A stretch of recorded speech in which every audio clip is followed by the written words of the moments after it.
Exam Hunter से जुड़ने के लिए उसके टेलीग्राम चैनल ज्वाइन करना बहुत ही ज़रूरी है। वहाँ पर सारे आपको paid test, daily answer writing programme, prelims का टेस्ट, साथ ही साथ क्विज़ वगैरह, फ्री पीडीएफ सब आपको इस टेलीग्राम चैनल पर अवेलेबल है। आपको क्या करना होगा कि आपको जाकर टेलीग्राम पर सर्च करना होगा बीपीएससी एग्ज़ाम हंटर, या यूट्यूब के हर वीडियो के डिस्क्रिप्शन में आपको इसका लिंक मिलेगा। इसको आप ज्वाइन करके इसका लाभ उठा सकते हैं।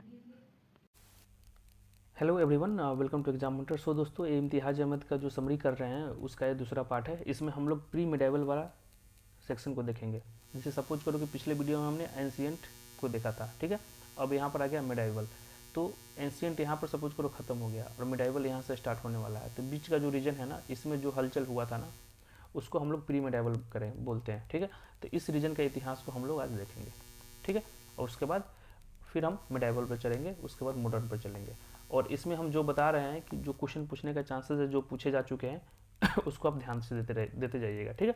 इसमें ओनली हम लोग फैक्ट्स करेंगे, गोल्डन पॉइंट्स करेंगे, और जल्दी जल्दी इसको कवर करने की कोशिश करेंगे। तो देखो, 8वीं सेंचुरी की एडी में जब हर्षवर्धन, जो वर्धन एम्पायर था, वर्धन किंगडम था, उसका जो पतन होना स्टार्ट हुआ, तो एक नया डायनेस्टी का ओरिजिन हुआ, डेट इज़ पाला डायनेस्टी। इसके बारे में आप काफ़ी सुने होंगे अगर बिहार के इतिहास और बिहार मेंस का तैयारी किए होंगे तो, ठीक है ना। तो पाल जो कला भी one of the important topic है बीपीएससी मेंस में। तो पाला डायनेस्टी का ओरिजिन हुआ, ठीक है। किसके बाद? हर्षद डायनेस्टी के डिक्लाइन के बाद। इसके बाद क्या हुआ कि इसके जो फाउंडर थे वो कौन थे? गोपाल थे। गोपाल के बाद एक अच्छा रूलर आया, राजा आया, जिसका नाम था धर्मपाल। यहाँ से क्वेश्चन बनने का संभावना हो जाता है, ठीक है।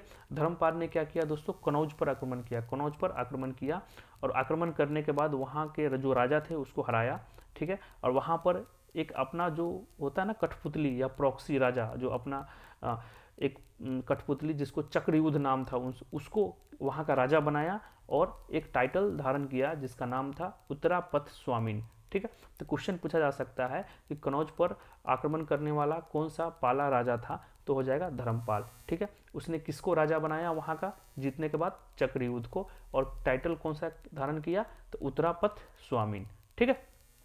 उसके बाद दोस्तों उसके बाद अगला जो राजा आया जिसका नाम है देवपाल, ठीक है। अगर हमें इन जो मुंगेर कॉपर प्लेट इंस्क्रिप्शन से हमें इसके बारे में पता लगता है कि ये धर्मपाल के बेटे थे, और इन्होंने क्या किया कि जावा के जो किंग थे बालपुत्र देव उसके अनुरोध पर नालंदा में उनको 5 गांव दिया गया। क्यों? बुद्धिज्म को स्प्रेड करने के लिए।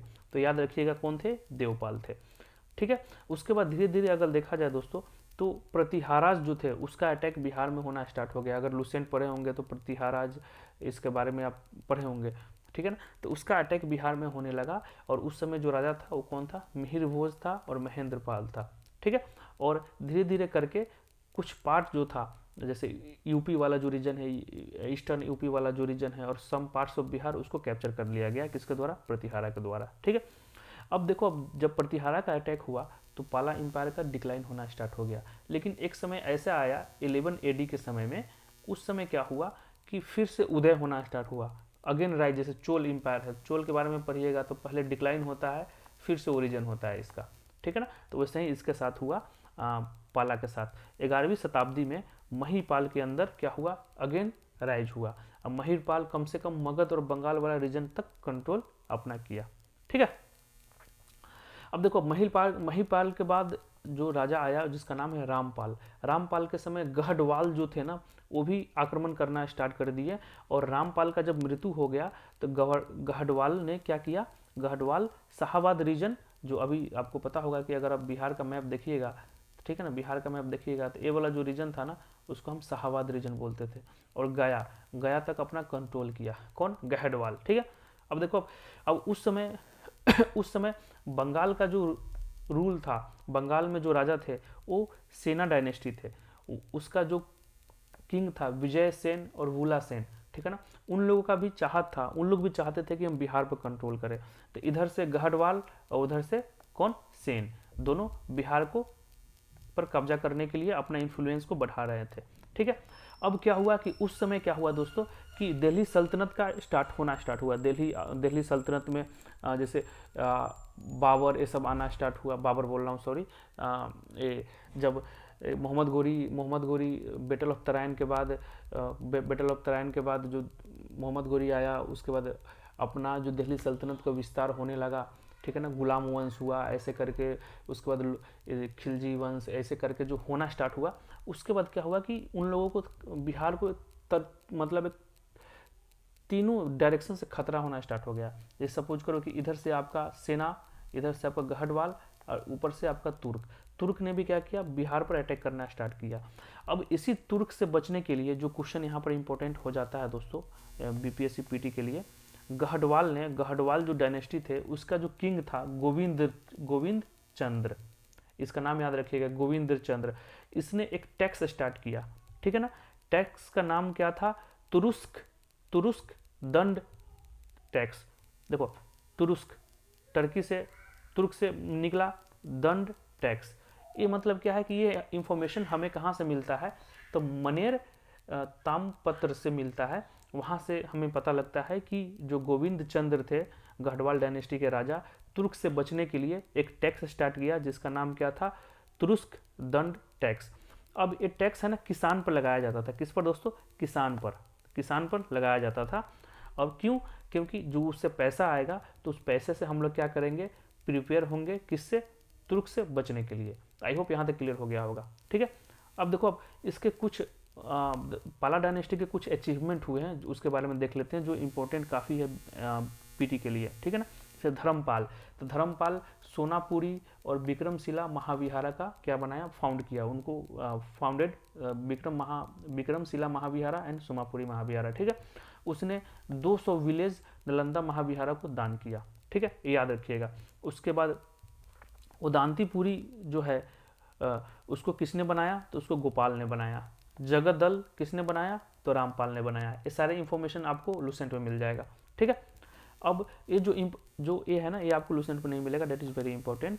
पाला डायनेस्टी के समय 2 बुद्धिस्ट स्कॉलर थे, जो जिसका नाम था, एक का नाम था सांतरचित और एक का नाम था अतिश दीपांकर। वो तिब्बत गए, ठीक है ना, बुद्धिज्म को स्प्रेड करने। तो क्वेश्चन पूछा जा सकता है कि पाला पीरियड के समय में कौन कौन से ऐसे जो स्कॉलर थे जो तिब्बत गए थे, तो सांतरचित और आतिश दीपांकर, ठीक है। यहाँ तक क्लियर हो गया।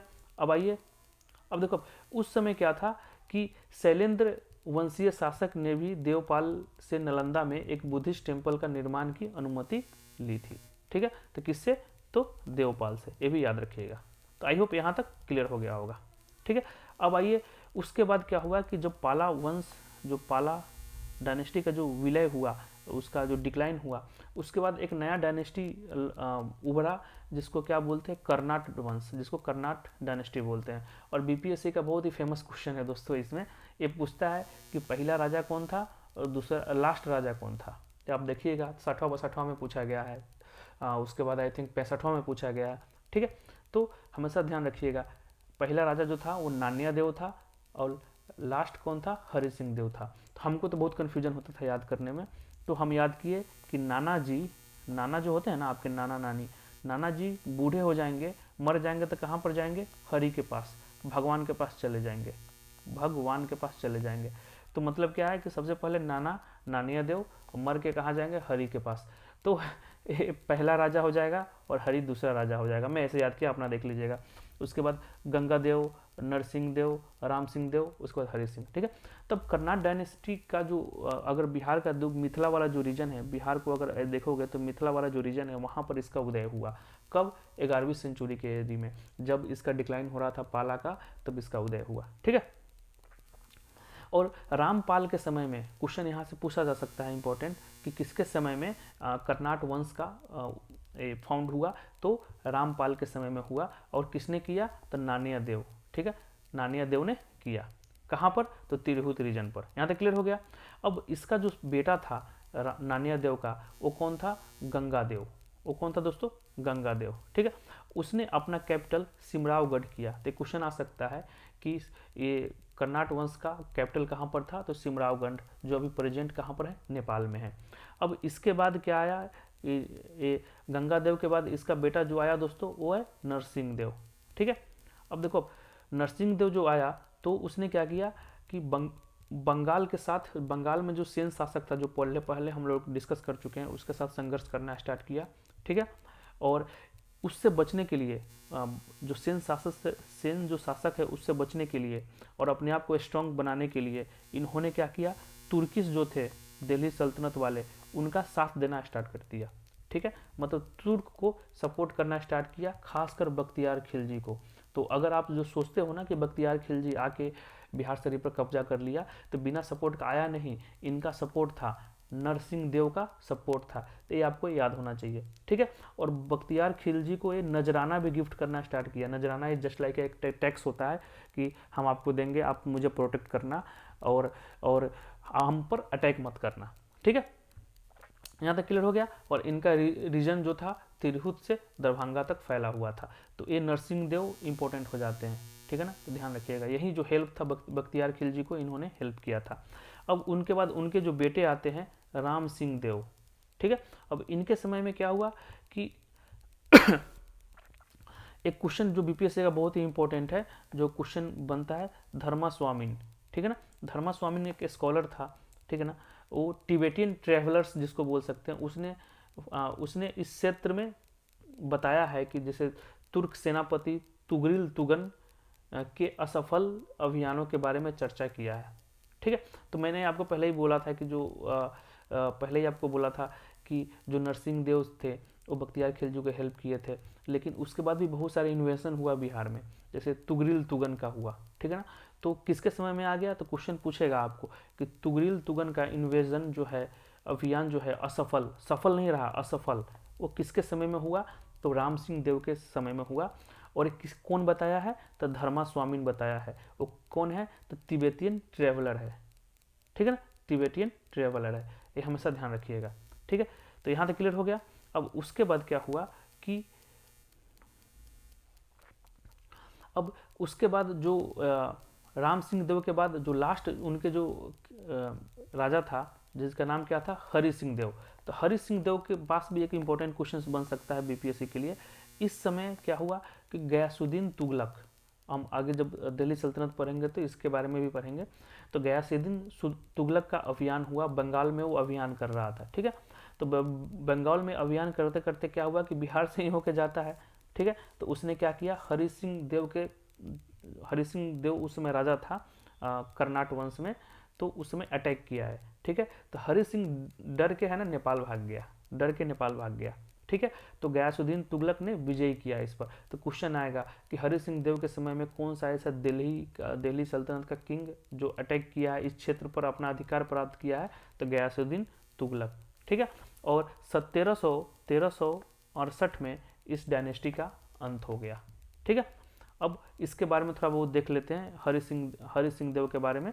तो इसका एक समाज सुधारक में काफ़ी रोल मॉडल था, एक काफ़ी अच्छा प्रयास किया था, मतलब जस्ट लाइक सोशल रिफॉर्मर थे, जो भी बुराइयाँ था उसको ख़त्म करना चाह रहे थे। और इस समय जो इम्पोर्टेंट हो जाता है कि रजिस्टर वाला जो सिस्टम था ना, जैसे नहीं कुछ भी होता है तो हम लोग रजिस्टर में मेंशन कर लेते हैं, तो उसका शुरुआत इसके समय में हुआ, हरि सिंह देव के समय में। तो ये हो गया दोस्तों प्री मेडाइवल। ठीक है ना, जिसमें हम लोग किसके बारे में पढ़े हैं, पाला के बारे में और कर्नाट वंश के बारे में। कर्नाट वंश काफ़ी इंपॉर्टेंट हो जाता है, और पाला तो है ही। कर्नाट वंश से हमेशा क्वेश्चंस बीपीएससी पूछता है और हम लोग इग्नोर करके चलते हैं कि छोटा मोटा वंश है क्या करें। तो आई होप यहाँ तक क्लियर हो गया होगा। अगले वीडियो में हम लोग क्या देखेंगे, मेडिवल का देखेंगे, और इस दोनों का पीडीएफ अभी हम डाल देंगे। ठीक है, तो thank you so much, have a nice day.